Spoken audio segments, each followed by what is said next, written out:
ಮೈಸೂರಿನ ಜಯದೇವ ಆಸ್ಪತ್ರೆಯಲ್ಲಿ ಸಂಭವಿಸಿರುವಂತಹ 11 ಮಂದಿ ರೋಗಿಗಳ ಸಾವು ಸಹಜವಾಗಿ ರೋಗಿಗಳ ಸಂಬಂಧಿಕರಲ್ಲಿ ಆತಂಕ ಮೂಡೋ ಹಾಗೆ ಮಾಡಿಬಿಟ್ಟಿದೆ. ನನ್ನ ಕಣ್ಣ ಮುಂದೆಯೇ 5 ರಿಂದ 6 ಜನ ಜೀವ ಕಳ್ಕೊಂಡಿದ್ದಾರೆ. ರಾತ್ರಿಯಿಂದ ಬೆಳಗ್ಗೆವರೆಗೂ 6 ಜನರ ಜೀವ ಹೋಗಿದೆ.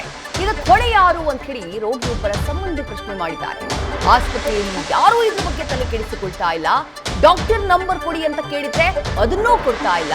ಎಮರ್ಜೆನ್ಸಿ ಟೈಮ್ ನಲ್ಲಿ ಡಾಕ್ಟರ್ ಇಲ್ಲ ಅಂದ್ರೆ ಹೇಗೆ ಅಂತ ಹೇಳಿ 11 ಜನರ ಸಾವಿಗೆ ಸಂಬಂಧಪಟ್ಟ ಹಾಗೆ ರೋಗಿಯೊಬ್ಬರ ಸಂಬಂಧಿ ಇಸ್ಮಾಯಿಲ್ ಪ್ರಶ್ನೆ ಮಾಡಿದ್ದಾರೆ.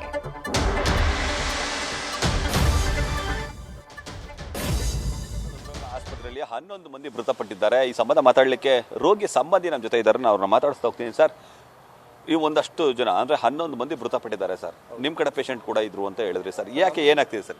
ನಮ್ಮ ಕಡೆ ಪೇಷಂಟು ಅಂದರೆ ನಾನು 9:30-10 ಗಂಟೆಗೆ ನಮ್ಮ ತಾಯಿಗೆ ತಂದು ಅಡ್ಮಿಟ್ ಮಾಡಿದ್ದೀನಿ.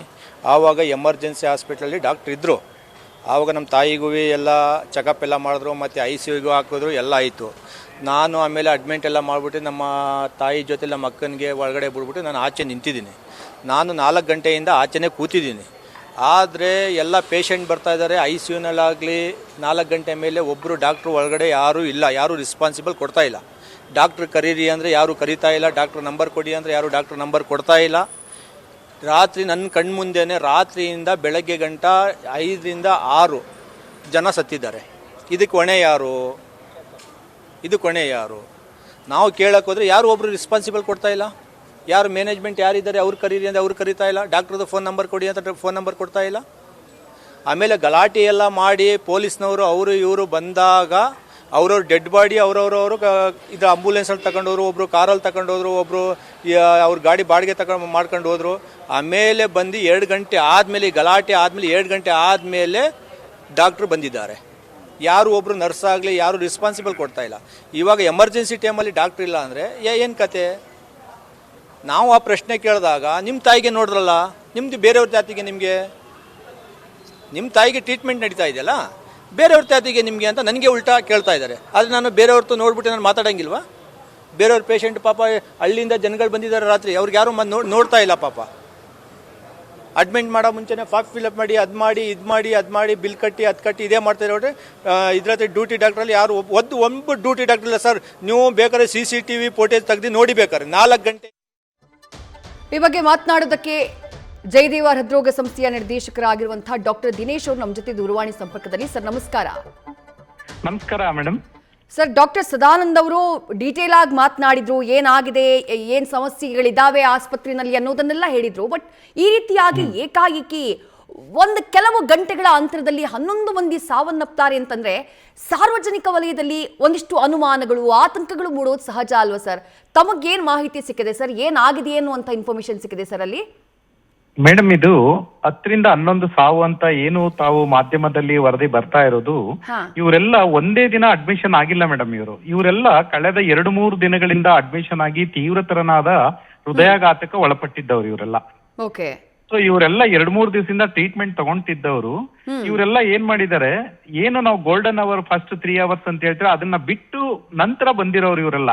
ಬೇರೆ ನಮ್ಮ ತಾಲೂಕು ಹಾಸ್ಪಿಟಲ್ ಅಲ್ಲೆಲ್ಲ ಹೋಗಿ ಅಲ್ಲೆಲ್ಲ ನೋಡ್ಕೊಂಡು ಕೊನೆ ಇದರಲ್ಲಿ ಬಂದಿದ್ರು. ಇವರೆಲ್ಲ ನಮ್ಮ ಹಾಸ್ಪಿಟಲ್ ರೀಚ್ ಆಗ್ಬೇಕಾದ್ರೆ ಅವರು ಕ್ಲಾಸ್ 4 ಅಂತ ನಾವೇನ್ ಕರಿತೀವಿ, ಅಂದ್ರೆ ಅವರು ಒಂಥರ ಅಂತಿಮ ಇದನ್ನಲ್ಲೇ ಇದ್ರು ಮೇಡಮ್ ಅವರೆಲ್ಲ. ಆದ್ರೂ ಕೂಡ ನಮ್ಮ ವೈದ್ಯರು ತಮ್ಮ ಒಂದು ಬುದ್ಧಿಶಕ್ತಿಯಿಂದ ಎಲ್ಲನ ಅವ್ರನ್ನ ಸೇವ್ ಮಾಡ್ಲಿಕ್ಕೆ 2-3 ದಿನ ಪ್ರಯತ್ನ ಪಟ್ಟಿದ್ದಾರೆ. ಇದು ನಿನ್ನೆ ಅಡ್ಮಿಷನ್ ದಲ್ಲಿ ಒಂದು 4-5 ನಾರ್ಮಲ್ ಆಗಿ ಪ್ರತಿನಿತ್ಯ ನಮ್ದು ರೆಫರಲ್ ಸೆಂಟರ್ ಆಗಿರೋದ್ರಿಂದ 6 ಜಿಲ್ಲೆಗಳಿಂದ ಬರೋರಲ್ಲಿ ಪ್ರತಿನಿತ್ಯ ನಮ್ದು 5 ರಿಂದ 6 ಅಥವಾ 7 ಇದು ನಿತ್ಯ ಎಕ್ಸ್ಪೆಕ್ಟೆಡ್. ಇದು ನ್ಯಾಷನಲ್ ಇದಕ್ಕೆ ರೆಕಾರ್ಡ್ಗಿಂತನೂ ಕಡಿಮೆ ಇದು. ನಿನ್ನೆ ಏನು ಹಿಂದೆ ನಮ್ಮ 2-3 ದಿನದಿಂದ ಅಡ್ಮಿಟ್ ಆಗಿದ್ದು ಸೀರಿಯಸ್ ಆಗಿರೋ ಪೇಷಂಟ್ಗಳು ಸೇರಿ 10-11 ಡೆತ್ ಆಗಿದೆ ಮೇಡಮ್. ಇದು ಅವರೆಲ್ಲ ಬಂದಿರೋದು ತೀವ್ರತರನಾದ ಹೃದಯಾಘಾತ ಮತ್ತು ಹಾರ್ಟ್ ಫೇಲ್ಯೂರ್ ಇಂದ ಬಂದನೆ ಅಡ್ಮಿಟ್ ಆಗಿದ್ದು ಮೇಡಮ್. ಇವರು ಬೇರೆ ತರ ಹಾಸ್ಪಿಟ್ಲ್ಗೆ ಹೋಗಿದ್ರು ಕೂಡ ಅವರು ಬದುಕುಳಿಯ ಸಾಧ್ಯತೆಗಳು ತುಂಬಾ ಕಡಿಮೆ ಇತ್ತು. ಹಾಗಾಗಿ ಇದು ಒಟ್ಟಿಗೆ ಅದು ನಿನ್ನೆ ಮೊನ್ನೆದು ಪ್ಲಸ್ ನಿನ್ನೆ ರಾತ್ರಿದು ಸೇರಿ ಕಾಕತಾಳೀಯವಾಗಿ ಅದು 10-11 ಬಂದಿದೆ ಮೇಡಮ್. ಇದು ಬೇರೆ ತರನಾದ ಇನ್ಯಾವುದೇ ರೀತಿಯ ಒಂದು ಇದಿಲ್ಲ ಮೇಡಮ್. ನಮ್ಮ ಡಾಕ್ಟರ್ಸ್ ಗಳೆಲ್ಲ ಕ್ಲೀನ್ ಆಗಿ ನೋಡಿದ್ದಾರೆ. ಆಮೇಲೆ ಮೋರ್ ಓವರ್ ಅವರೆಲ್ಲ ಮೇಡಮ್ ಎಲ್ಲ ಏಜ್ ಆಗಿದ್ದವ್ರೆ, ಮೆಜಾರಿಟಿ 60, 70, 88 ವರ್ಷ ಈ ತರ ವಯಸ್ಸಿನವ್ರೆ. ಆದ್ರೆ ಯಾವುದೇ ವಯಸ್ಸಿನವ್ರು ಬರ್ಲಿ ಬದುಕಬೇಕು ಅವರೆಲ್ಲ. ಆದ್ರೆ ಅವರು ಬಂದು ನಮ್ಮ ಹಾಸ್ಪಿಟಲ್ ರೀಚ್ ಆದಾಗ್ಲೇ ಅವ್ರಿಗೆ ಕ್ಲಾಸ್ 4 ಇದನ್ನಲ್ಲಿದ್ರು ಮೇಡಮ್ ಅವರು. ಸೊ ಹಾಗಾಗಿ ಅವರು ಬದುಕುಳಿಯ ಸಾಧ್ಯತೆಗಳು ತುಂಬಾ ಕಡಿಮೆ ಇತ್ತು. ಇದನ್ನ ನಾವು ರೋಗಿಗಳ ಓಕೆ ಸರ್, ಈಗ ಚಿಕಿತ್ಸಾ ವೈಫಲ್ಯ ಯಾವುದು ಆಗಿಲ್ಲ, ಬಂದಂತಹ ಟೈಮ್ನಲ್ಲೇ ತೀರಾ ಗಂಭೀರವಾಗಿತ್ತು ಅವರ ಆರೋಗ್ಯ ಸ್ಥಿತಿ ಅನ್ನುವಂಥದ್ದನ್ನು ಉಲ್ಲೇಖ ಮಾಡ್ತಾ ಇದ್ರಿ. ಮತ್ತು ಒಂದಿಷ್ಟು ವಿಡಿಯೋಗಳು ವೈರಲ್ ಆಗ್ತಾ ಇದಾವೆ ಸರ್. ಆಸ್ಪತ್ರೆ ಒಳಗಡೆ ICU ಒಳಗಡೆ ಹೋಗಿ ವಿಡಿಯೋ ಮಾಡಿದ್ದಾರೆ, ಅಲ್ಲಿ ಯಾವುದೇ ರೀತಿಯಾದಂತಹ ವೈದ್ಯರಿಲ್ಲ ಅನ್ನುವಂಥ ಆರೋಪ ಕೇಳಿ ಬರ್ತಾ ಇದೆ. ಅದಕ್ಕೆ ಏನ್ ಸ್ಪಷ್ಟನೆಯನ್ನ ಕೊಡ್ತೀರಿ ಸರ್? ವೈದ್ಯರ ಕೊರತೆ ಇದೆಯಾ ಅಥವಾ ಬರ್ತಾ ಇರುವಂತಹ ರೋಗಿಗಳ ಸಂಖ್ಯೆ ಹೆಚ್ಚಿದ್ಯಾ? ಮೇಡಮ್, ಇದು ನಮಗೆ ವೈದ್ಯರ ಕೊರತೆಗಿಂತ ಬರ್ತಾ ಇರುವಂತ ಸಂಖ್ಯೆ ತುಂಬಾ ಜಾಸ್ತಿ ಕಾಣಿಸ್ತಾ ಇದೆ ಮೇಡಮ್. ಇತ್ತೀಚೆಗೆ ನಮ್ಗೆ ಪ್ರತಿನಿತ್ಯ ಮೈಸೂರು OPD ನಲ್ಲಿ ಆವರೇಜ್ 700 ಇಂದ 800 ಜನ ಬರ್ತಾರೆ ಮೇಡಮ್ 24 ಅವರ್ಸ್. ಕೆಲವು ಸಲ 900 ಜನನೂ ಆಗ್ತಾರೆ. ಸೋಮವಾರ ಮಂಗಳವಾರ ಇನ್ನೂ ಜಾಸ್ತಿ ಆಗ್ತಾರೆ. ಸೊ ಇದರಲ್ಲಿ ನಮ್ಮಲ್ಲಿ ಆವರೇಜ್ ಒಂದು 80 ರಿಂದ 90 ಜನ ಅಡ್ಮಿಟ್ ಆಗ್ತಾರೆ ಮೇಡಮ್. ಏನು ಹಾರ್ಟ್ ಅಟ್ಯಾಕ್, ಹೃದಯಾಘಾತದಿಂದ ಆಗಿ ಅವರೆಲ್ಲ ಬರ್ತಾರೆ. ಮೆಜಾರಿಟಿ ಎಲ್ಲ ಒಂದು 5 ರಿಂದ 6 ಜನ ಅಥವಾ 7 ಜನ ಅವರು ಬದುಕುಳಿಯ ಸಾಧ್ಯತೆಗಳು ಕಡಿಮೆ ಮೇಡಮ್.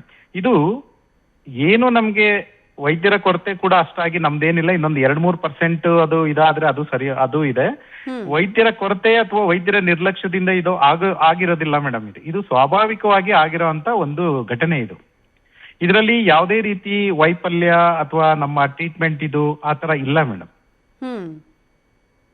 ಓಕೆ, ನಿರ್ಲಕ್ಷ್ಯಗಳು ಯಾವುದು ಆಗಿಲ್ಲ ಅಂತ ಹೇಳ್ತಾ ಇದ್ದೀರಿ. ಬಟ್ ಒಂದನ್ನ ಉಲ್ಲೇಖ ಮಾಡಿದ್ರೆ ಸರ್, ನೀವು ಸುತ್ತಮುತ್ತಲಿನ 6 ಜಿಲ್ಲೆಗಳಿಗೆ ಇದೇ ಪ್ರಮುಖವಾದಂತಹ ಆಸ್ಪತ್ರೆ ಅಂತ ಹೇಳಿ, ಅಂದ್ರೆ ಆ ಆಸ್ಪತ್ರೆಗಳಲ್ಲಿ ಆಗದೆ ಇದ್ದಾಗ ರೆಫರಲ್ ಆಸ್ಪತ್ರೆಯಾಗಿ ಇದು ವರ್ಕ್ ಆಗತ್ತೆ, ಇಲ್ಲಿ ಕಳಿಸುವಂತಹ ಕೆಲಸ ಆಗತ್ತೆ ಅಂತ ಹೇಳಿ, ಅಲ್ಲಿಗೆ ಸರ್ಕಾರದ ಮಟ್ಟದಲ್ಲಿ ಆಲೋಚನೆ ಮಾಡಬೇಕಾದಂತಹ ಅನಿವಾರ್ಯ ಸ್ಥಿತಿ ಇದೆಯಾ ಅಂತ ಹೇಳಿ, ಅಂದ್ರೆ ಒತ್ತಡ ಒಂದೇ ಆಸ್ಪತ್ರೆ ಮೇಲೆ ಆಗ್ತಿದ್ಯಾ ಅಂತ ಹೇಳಿ ಸರ್?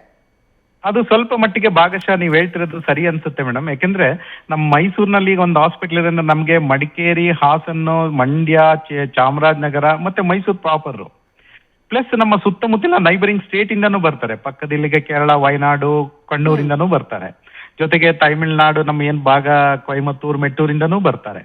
ಸೊ ನಮ್ಮ ಒಂದಕ್ಕೆ ಕೂಡ ತುಂಬಾನೇ ಒತ್ತಡ ಇದೆ ಮೇಡಮ್ ಆಕ್ಚುಲಿ ಇದು. ಸೊ ಆದ್ರೂ ಕೂಡ ನಮ್ಮ ವೈದ್ಯರು ಎಲ್ಲಾ ತರದಲ್ಲೂ, ಸರ್ಕಾರ ಕೂಡ ಎಲ್ಲಾ ತರದಲ್ಲೂ ಸಹಕಾರ ಕೊಟ್ಟಿರೋದ್ರಿಂದ ನಾವು ಎಲ್ಲಾ ತರದನ್ನ ನಿಭಾಯಿಸ್ಕೊಂಡು ಅದನ್ನ ಮಾಡ್ತಾ ಇದೀವಿ ಮೇಡಮ್. ಇದು ಕಾಕತಾಳೀಯವಾಗಿ ಇದು 11 ಜನ ಇದು ಕಳೆದ 2-3 ದಿನಗಳಿಂದ ಅಡ್ಮಿಟ್ ಆಗಿದ್ರು. ನಿನ್ನೆ ಕೆಲವರು ಸೀರಿಯಸ್ ಆಗಿರೋರು ಬಂದ್ರು, ಅವರೊಂದು 5-6 ಜನ. ಸೊ ಆವರೇಜ್ ನಮ್ದು ಪರ್ ಡೇ ಡೆತ್ ಸ್ಟಾಟಿಸ್ಟಿಕ್ಸ್ ಪ್ರಕಾರ ತಗೋತು ಅಂದ್ರೆ ಒಂದಿನ 4 ಇದಾರೆ, ಒಂದಿನ 0 ಇದೆ, ಒಂದಿನ ಪರ್ ಮಂತ್ ತಗೊಂಡ್ರೆ ಒಂದಿನ 7 ಜನ ಆಗ್ತಾರೆ. ಇವರೆಲ್ಲ ಅವರು ಯಾವ್ದ ಒಂದು ಸೀರಿಯಸ್ನೆಸ್ ಅಲ್ಲಿ ಬಂದಿರ್ತಾರೆ ಅದ್ರ ಮೇಲೆ ಡಿಪೆಂಡ್ ಆಗುತ್ತೆ ಮೇಡಮ್ ಅದು. ಬಟ್ ಈ ವಿಡಿಯೋ ಮಾಡಿದಂತಹ ಸಂದರ್ಭದಲ್ಲಿ ಸರ್, ಈಗ ವಿಡಿಯೋ ನೋಡಿದವರಿಗೆ ಸಹಜವಾಗಿ ಅನ್ಸುತ್ತೆ, ಹೌದಾ ಆಸ್ಪತ್ರೆಯಲ್ಲಿ ಯಾರು ವೈದ್ಯರೇ ಇಲ್ವಾ ಅಂತ ಅನ್ಸ್ಬಿಡುತ್ತೆ. ಯಾಕಂದ್ರೆ ಒಳಗಡೆ ಯಾರು ಇರ್ಲಿಲ್ಲ ಆ ಟೈಮ್ ನಲ್ಲಿ. ಇಲ್ಲ ಮೇಡಮ್, ಆ ಸಂದರ್ಭದಲ್ಲಿ ಬಹುಶಃ ಅವರು ಶೌಚಾಲಯ ಯೂಸ್ಗೋ ಅಥವಾ ಬೇರೆ ಕಡೆ ತಿಂಡಿಗೋ ಅಥವಾ ಊಟಕ್ಕೋ ಹೋಗಿರಬಹುದು ಸಾಧ್ಯತೆಗಳು, ಅಥವಾ ಬೇರೆ ವಾರ್ಡ್ ಅಲ್ಲಿ ಬೇರೆ ICU ನಲ್ಲಿ ಏನಾದ್ರು ಕರೆ ಬಂದಿದ್ರೆ ಅಲ್ಲಿ ಹೋಗಿರ್ತಾರೆ ಹೊರತು ಏನು ವಿಡಿಯೋ ಮಾಡೋದಕ್ಕೂ ಅದಕ್ಕೂ ತಾಳೆ ಹಾಕ್ಲಿಕ್ಕೆ ಬರೋದಿಲ್ಲ ಮೇಡಮ್. ಆಕ್ಚುಲಿ ಅಲ್ಲಿ ಆಲ್ವೇಸ್ ಪ್ರತಿನಿತ್ಯ ರಾತ್ರಿ ಪಾಳಿಯಲ್ಲಿ ಒಬ್ಬ ಕನ್ಸಲ್ಟೆಂಟ್ ಇರ್ತಾರೆ, 2 ಪೋಸ್ಟ್ ಗ್ರಾಜುಯೇಟ್ DM ಕಾರ್ಡಿಯಾಲಜಿ ಮಾಡೋರು ಇರ್ತಾರೆ, ಒಬ್ರು DMO ಇರ್ತಾರೆ, ಅಂದ್ರೆ ಮೆಡಿಕಲ್ ಆಫೀಸರ್ ಇರ್ತಾರೆ. ಸೊ 4 ಜನನೂ ಇರ್ತಾರೆ. ಅದು ಯಾವ ಸಮಯದಲ್ಲಿ ಇವರು ಬಹುಶಃ ಅವರು ಬೇರೆ ನಿತ್ಯ ಕ್ರಿಯಾಕ್ರಮಗಳು ಇದಕ್ಕೆ ಹೋಗಿದ್ದಾಗ ಇವರು ವಿಡಿಯೋ ಮಾಡಿದಾರೋ ಏನೋ ನಮಗ್ ಗೊತ್ತಿಲ್ಲ. ಇದು ಆಕ್ಚುಲಿ ಇದರಲ್ಲಿ ವೈದ್ಯರ ನಿರ್ಲಕ್ಷ್ಯ ಆತರ ಯಾವುದು ಕಂಡು ಬರೋದಿಲ್ಲ ಮೇಡಮ್. ಯಾಕಂದ್ರೆ ನಮ್ಮ ಜಯದೇವದಲ್ಲಿ ಅವರು ಹಣಕಾಸು ಇರ್ಲಿ ಇಲ್ಲದೆ ಹೋಗ್ಲಿ ಮೇಡಮ್, ಟ್ರೀಟ್ಮೆಂಟ್ ಅಂತೂ ಹಾಗೆ ಆಗುತ್ತೆ ಮೇಡಮ್, ಅದ್ರಲ್ಲೇನು ಅನುಮಾನನೇ ಇಲ್ಲ madam. Right sir, right sir. Thank you doctor Dinesh, news ಪುಸ್ತಕಕ್ಕೆ ಮಾತನಾಡಿದ್ದಕ್ಕೆ. ಜಯದೇವ ಹೃದ್ರೋಗ ಸಂಸ್ಥೆಯ ನಿರ್ದೇಶಕರು ಡಾಕ್ಟರ್ ದಿನೇಶ್ ಅವರು ಮಾತನಾಡ್ತಾ ಇದ್ದಿದ್ದನ್ನ ಗಮನಿಸಿದ್ವಿ. ಅವ್ರು ಹೇಳ್ತಾ ಇರೋದು ಇಷ್ಟೇ, ಹೌದು ಹೆಚ್ಚಿನ ಸಂಖ್ಯೆಯಲ್ಲಿ ರೋಗಿಗಳ ಆಗಮನ ಆಗ್ತಾ ಇದೆ, ಬಟ್ ಇದು ಕಾಕತಾಳೀಯವಾಗಿ ನಡೆದಿರೋದು ಇಲ್ಲ ಅಂತಂದ್ರೂ ಆಸ್ಪತ್ರೆಯಲ್ಲಿ ಬಹಳ ಕ್ರಿಟಿಕಲ್ ಕಂಡೀಷನ್ ಅಲ್ಲಿ ಬರುವಂತಹ ರೋಗಿಗಳು 1, 2, 3 ಜನ ಸಾವನ್ನಪ್ಪಿರೋದಿದೆ. ಇನ್ನು ಈ ರೋಗಿಗಳೆಲ್ಲ ಒಂದೇ ದಿನ ಬಂದವರಲ್ಲ, ಕೆಲವರು 2 ದಿನಗಳ ಹಿಂದೆ ಅಡ್ಮಿಟ್ ಆದವರಿದ್ದಾರೆ, 3 ದಿನಗಳ ಹಿಂದೆ ಅಡ್ಮಿಟ್ ಆದವರಿದ್ದಾರೆ. ಅವರು ಬಂದಂತಹ ಟೈಮ್ನಲ್ಲೇ ಕ್ಲಾಸ್ 4 ನಲ್ಲಿ ಅವರ ಸಿಚುವೇಶನ್ ಇತ್ತು. ಹಾಗಾಗಿ ಈ ಸಾವು ಚಿಕಿತ್ಸೆ ಫಲಕಾರಿಯಾಗದೆ ಸಂಭವಿಸಿದೆ ಅನ್ನುವಂತಹ ಸ್ಪಷ್ಟನೆಯನ್ನ ನೀಡುವಂತಹ ಪ್ರಯತ್ನವನ್ನ ಮಾಡಿದ್ದಾರೆ ಡಾಕ್ಟರ್ ದಿನೇಶ್. ನ್ಯೂಸ್ ಫಸ್ಟ್ ನಿರ್ಭೀತಿಯಿಂದ ನಿಮ್ಮ ಪರವಾಗಿ.